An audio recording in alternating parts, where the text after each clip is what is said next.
Welcome back to Pleasure Principles, the podcast where we dive deep into the art and science of what brings us joy, fulfillment, and a deeper understanding of ourselves. I'm your host Avik, and here to explore the uncharted territories of human experience with curiosity, candor, fun. Today, we are tackling a topic that is often misunderstood, dismissed, or you can say even stigmatized, but it's a cornerstone of women's mental and emotional health. Menstrual mental health. Yes, you heard it correct. Menstrual mental health.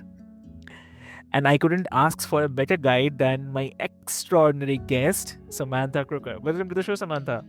Hi, thank you so much for welcoming me. Thank you. I really appreciate it. Lovely, lovely.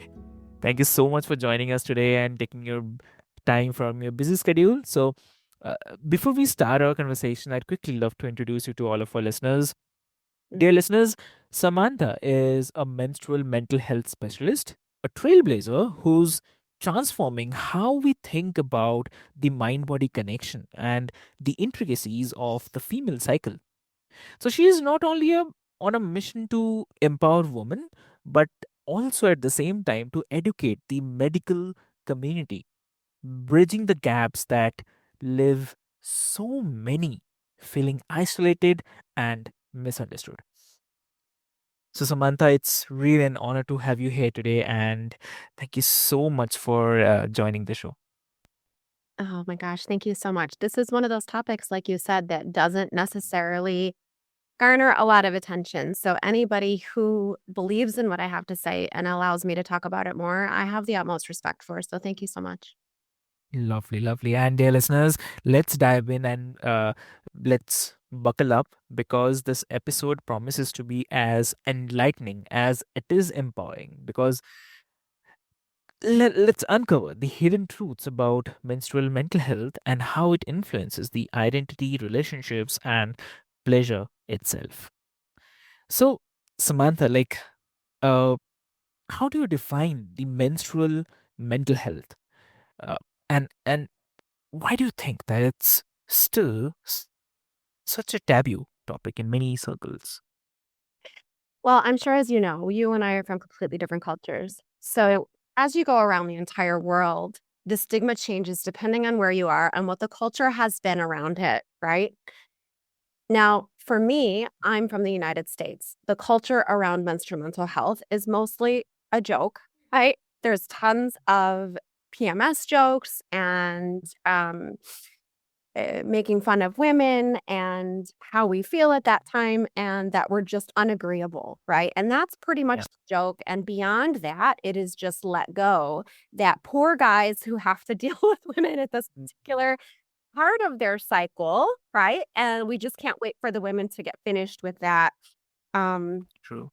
and so I just remember for me thinking, okay, there's way more to it than that. And that was years ago. That was before I even knew more about it, right? So Mhm. once you go into other cultures, you have the stigma of whether it is something that you even can talk about, right? Whether it is something that is brought up. And depending on the culture, whether it is something that is completely hushed about or something that is talked about. And then if it is talked about, how is it talked about? Right. And so that's where I really think to myself, okay, we have stigma that varies around the world. And so how do you break through that, right? And so that's what I'm learning right now is how do I break through that and how do I make this more of an open topic, which again is why I just thank you so much for having me on the show with the ability to possibly gain some attention to understanding how much more is than just a stigma or a joke. Exactly, exactly. I'm really happy that like experts like you are trying to break this stigma and uh, create this awareness. I'm really happy. I'm also doing the same thing. Like it's very important to create the awareness. Uh, so also like I mean, what do you think that needs to change in our culture or the medical systems to break the stigma? When it comes to the medical system, it almost goes back to sharing a little bit of my story. Do you mind if I do Okay. that? Sure, please. Okay, awesome. Thank you so much. Um, Yeah. when I was younger, I lived kind of a wild life. And I noticed that, at certain times, looking back now, I can see where as a teenager, right, I became, for lack of better wording, maybe unruly. Um, Okay. and as time went forward and life gets chaotic, and for most people, maybe you start getting older, you go to school, you have jobs, you have this and you have that, and you just feel so overwhelmed sometimes. Yeah. Then you move into possibly having a family, and obviously this is not the case for everybody.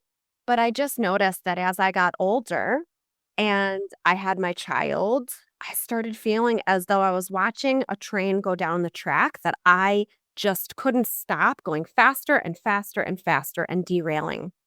Hmm. And this would have been coinciding with the time that everybody jokes about, that PMS. But at the time, I didn't even know that because I wasn't fully in understanding of what was going on, right? Like, even though PMS is a joke and sometimes we're aware of it, I wasn't aware of how much it was affecting me. And I would watch the train fall off the track, and I would watch myself sabotage my relationship with my spouse at the time or my child at the time. We could sabotage our relationship with our jobs. Uh, we don't fully understand what we're feeling, why we're feeling it, and things that can happen because of our own reactions and actions can be Hmm. pretty severe that we end up spending other time trying to make up for it and never really feeling okay. So this time I took it to, this is many years ago, I took it to my gynecologist and I said, I think that I um don't fully understand myself. Like, I think I'm having some more severe reactions to PMS than I should. And she said, "Oh my gosh, honey, you want to know what? We all get like that. It's just a girl thing. Please feel Uh-huh. free to take your," she asked if I had a spouse. I said, yes. She said, "Take his credit card, go shopping for a couple of days when you feel your worst, and you'll be fine. Just distract yourself from those thoughts." And I thought, geez, that can't be the answer, right? I can't just go. So Yeah. it wasn't very much longer after that, I went to a therapist and I said, "Hey, I think, like, I'm feeling these things." And, again, it was, "Oh, well, maybe we just need to talk about your childhood." And she did this big thing and it was like, "No, no, that's not feeling right." I went back to the OBGYN and I said, "I really think that this is an issue that a credit card's not gonna fix. And Yeah. I just feel so out of whack, and I feel like nobody's hearing me." And so she said, Mhm. "Well, you know what, Sam? I can prescribe you some Prozac, and you take this Uh-huh. Prozac 5 days out of the month when you're feeling your most crazy, and that'll be Okay. fine. Then you don't have to take it the rest of the time."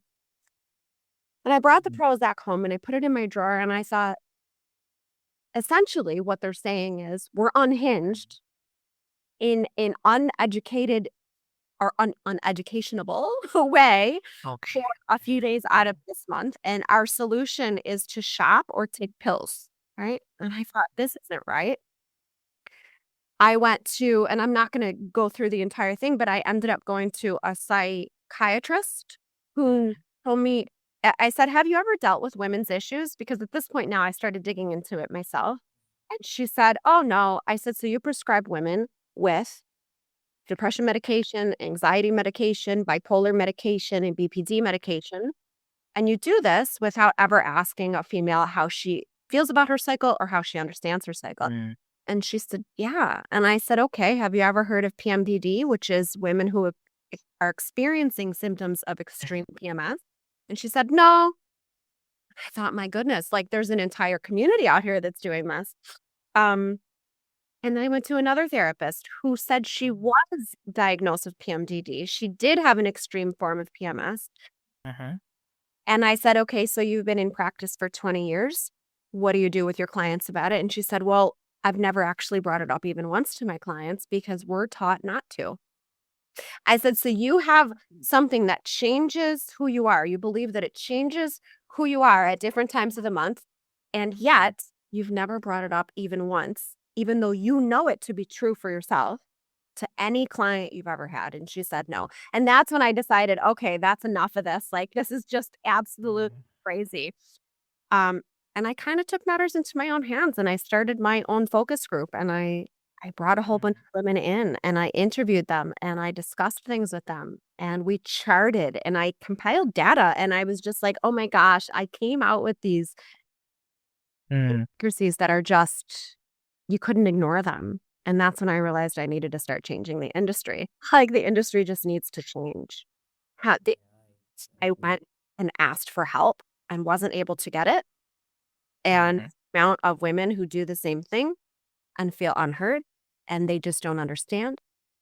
And the amount of women that end up self-harming or committing suicide because they don't understand themselves and they don't understand the Mhm. depths, how they can feel at these times. You believe what you feel, right? So if Yeah. you're what you feel, then that means when your body is saying certain things to you, you believe it. So that's where I just need to step in and I need to start changing the dynamic around feeling Mm. like we are needing 5 days of medicine because we're crazy when the truth is we're not crazy. We have different thoughts and feelings and this and that, and we have to start embracing some of them. So that's kind of where it goes into why I want to change the industry and how I got about just not from just helping women on a personal level, but really wanting to change it at that professional level. Wow, it's really, really fascinating and I'd say infuriating. Like something so integral to half the population that is brushed aside. So, listeners, think about it. How often have you felt dismissed for something that's deeply real for you? So, um, uh, and how do you feel menstrual mental health ties into our broader relationship with the pleasure, whether it's emotional or it's sexual or maybe even intellectual pressure? Absolutely. Hmm. So when we talk about the fact that it's a cycle, right? Yeah, We understand that normally in a cycle, one thing leads to the next, and one thing leads to the next, and one thing leads to the next. true. And when we're talking about the female cycle, the only part of the female cycle that gets talked about, if it is talked about at all, is what we call the luteal phase. The luteal phase Yeah. is typically rebranded as PMS, right? Premenstrual syndrome, because it's premenstrual. It comes right before you're going to get your period, right? So from the time of ovulation until the time that you actually menstruate, you're in the luteal phase. The luteal phase is a deep feeling phase, right? So the things that we feel during that phase are going to come out really deeply. The things that we think about during that phase come from our conscious and subconscious things that we have been carrying almost since birth. And so there are things that can come up for us that we then manifest into current thoughts, emotions, and actions.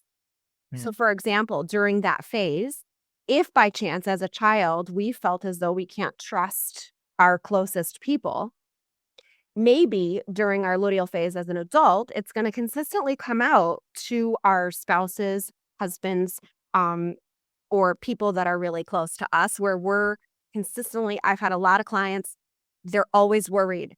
Am I pretty enough? Is my husband going to cheat on me? Is this going to happen? And if you're consistently acting on those things in luteal phase, right? You're consistently changing who you are because your fears are coming out and you're feeling all that emotion. And so now you're asking your spouse, are you cheating on me? Am I good enough? And this and that, right?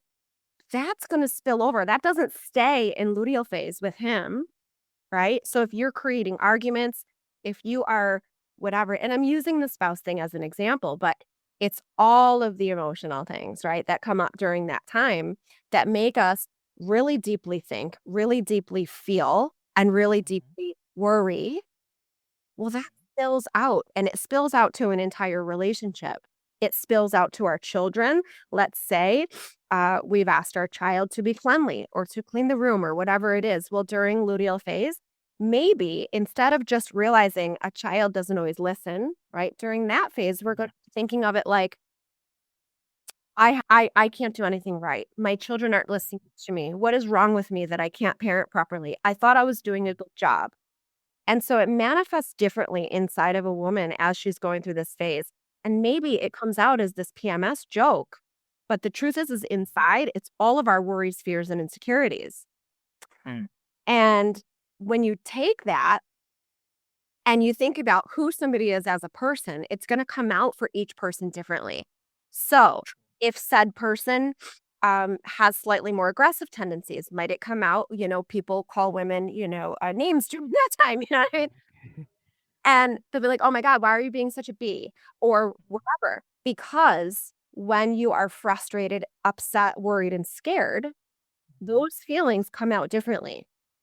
And so if it's manifesting as anger, or if it's manifesting as worry, or if it's manifesting as sadness, right? Mhm. Or internal hate or external hate, that is Okay. or a mix of everything, right? That's all Mm. going to be dependent on the person, their coping strategies, what they've learned as they grew up, and do they even understand where this is coming from and can they identify it, right? So if you're learning about menstrual mental health and you know that that's the way that our brain is interpreting things at the moment, rather than just be angry at the child and starting a huge fight over whether the child cleaned the room or not, you can actually talk to Mhm. yourself like, hey, how can I actually just make this about cleaning the room rather than everything else that might be going through the reason I'm freaking out right now? Mm. And that changes the dynamic. Well, now if you didn't get in that fight, whether the room gets cleaned or not, right, is almost a byproduct of did I allow my extreme feel phase take those thoughts, emotions, and actions and turn them into a huge thing where I just got in a huge argument. Maybe I argued with my child. Maybe then I argue with my husband who said, whoa, you're being a little bit too much right now. And I don't want to hear that I'm too much because I'm angry, right? And as soon as you tell me Mm. I'm too much, you're invalidating my anger. Now, this whole thing has turned into a snowball that you can't get out of. So Yeah. just because maybe you get your period and you're not in luteal phase anymore, you've still gotten in that fight. You've still created strife in the relationship. You've still done all these things. And it's not because what you were feeling was completely invalid. It's because you don't fully understand the depth of who we are in luteal phase and why these things come out the way they do. So eventually, might you get to a point where you're feeling no pleasure?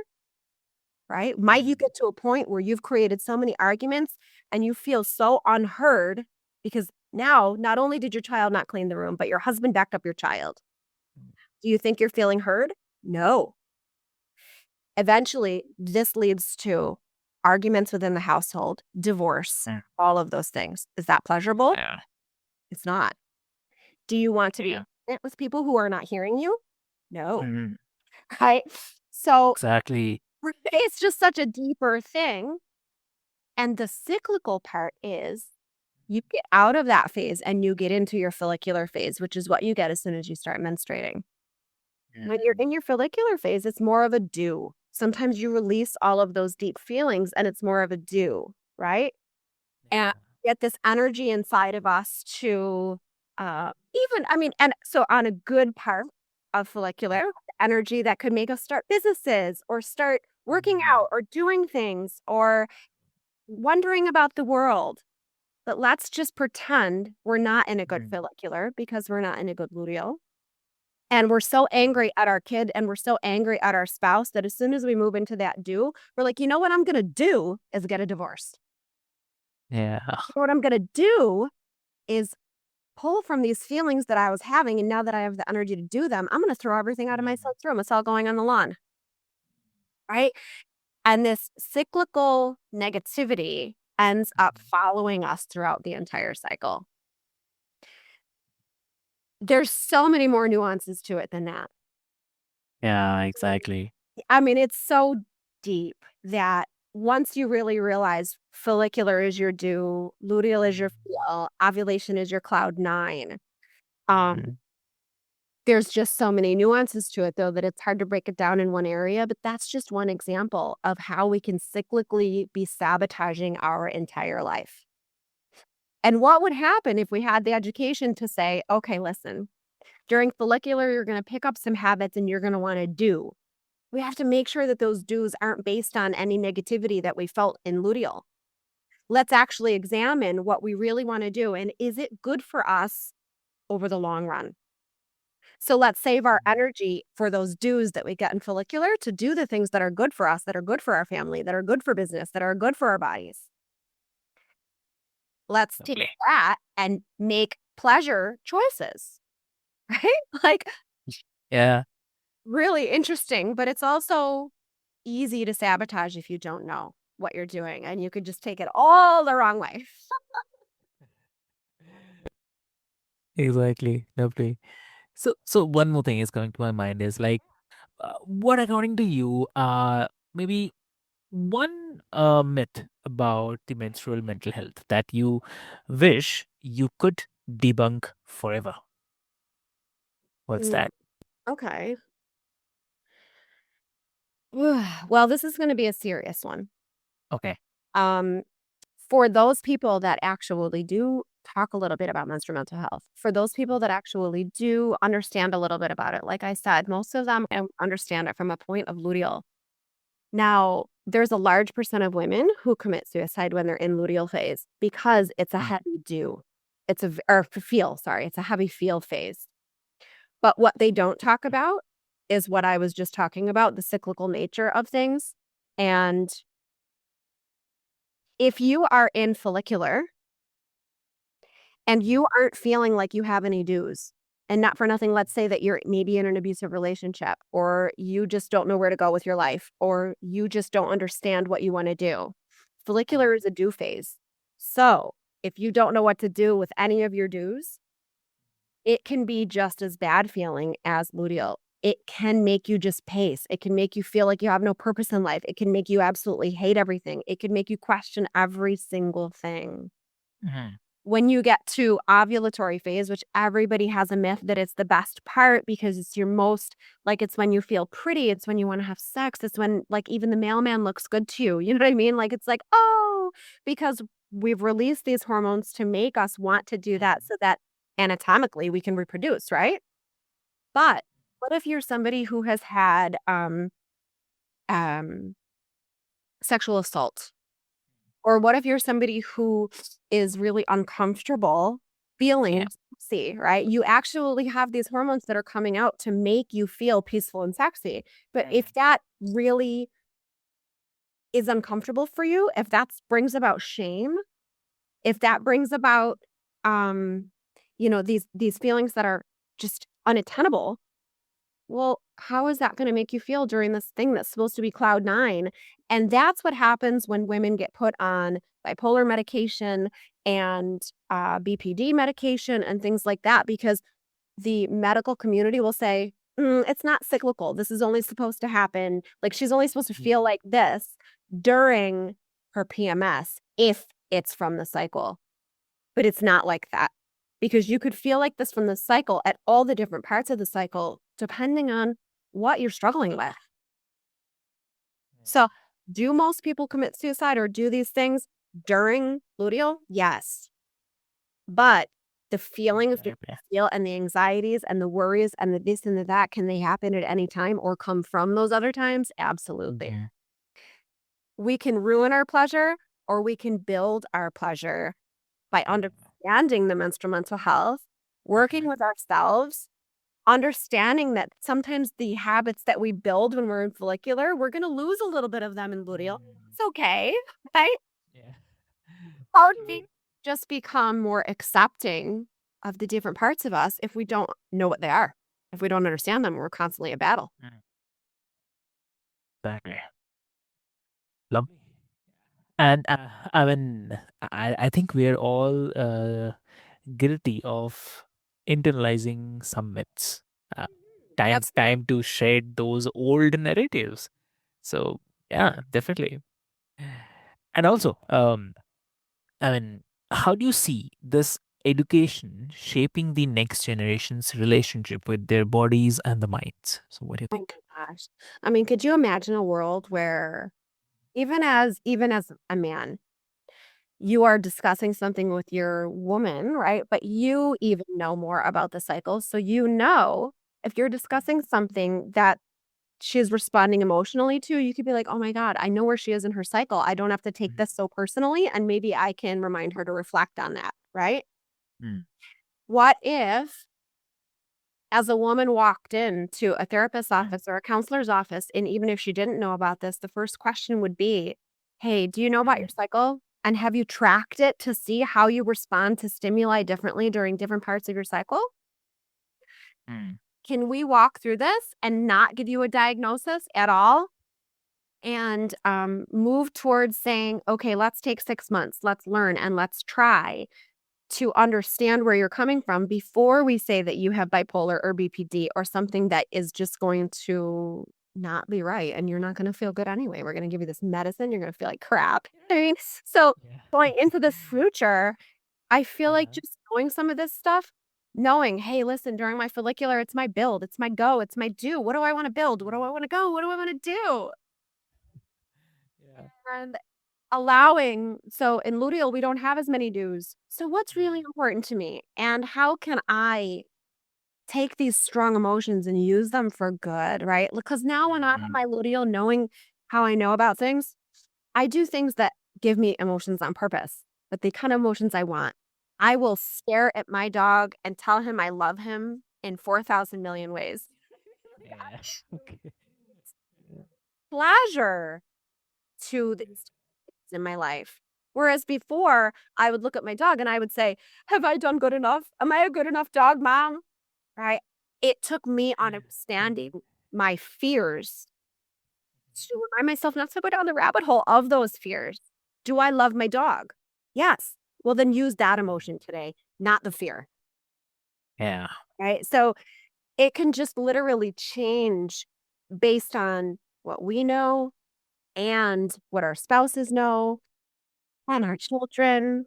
Um, Changing the dynamic of that, maybe it can help women not commit suicide so much. Maybe it can help women understand themselves, not feel so lost, not feel, like they have nobody to turn to because the counselors and everybody else will understand. It just changes the world into Yeah.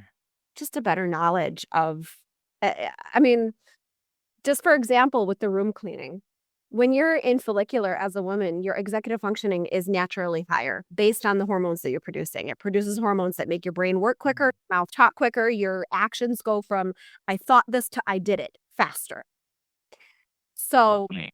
right, it's really cool the way that it all works. And then, so let's say during that time, your child, you wanted him to clean his room and you say, I need you to go clean your room. It's that simple because it's a direct order because you're in your follicular due, right? If Mhm. your child decides not to do it, in follicular, you're much more minded to be like, no, you're doing it. Let's just go. Come on. It's not a discussion, right? Because you're very Yeah. clear. Now, get into ovulation and literally you Mhm. could be like, ovulation is that cloud nine feeling sometimes. Your son might come out and say, I have cleaned my room every day this week, mom. You just asked me to do it again. Can we just not? And you're in ovulation. And you'd be like, you know what? Okay. That's that's good. Let's just have ice cream today. You're right. Mhm. We've been working really hard. Let's look back and reflect on how good we've done. Yeah. Now the next day you get into luteal phase and you tell your son, Mhm. okay, buddy, you need to clean your room. And he says, Mom, seriously, like I just told you yesterday I've been cleaning it all day. Now, Mhm. at luteal, you interpret it differently and you say, you know what? I never should have let you have ice cream yesterday. Now you're going to undermine me every single time I ask you to do something. Mhm. I let it slip once. I just wanted to have a good day. And now you're ruining it and letting me know I can never have a good day again because you're going to use it against me. Right? Actions to each of the exact same stimuli based on how we're interpreting it where we are in our cycle. So eh, just learning that in general would let you know to look at where you're coming from. Mhm. And like I said in the beginning, make it maybe not necessarily about the room clean and ask yourself, where am I coming from right now? How can I work on this differently? Does this have to matter today Mhm. in order to make me feel like I'm not listened to? Because I guarantee you every mom feels, you know, how Wow. you think differently to bring more pleasure, right? Mhm. not have so much strife and worry. Exactly. So, listeners, can you imagine a world where this knowledge is the norm, not the exception, right? Yeah. So, let's dream big together. Why not? Yeah, exactly. So, Samantha, I can't thank you, enough for sharing your insights and passion today. It really, really means a lot. And this conversation has been a kind of revelation, I'd say. So, uh, listeners, let's take this energy forward.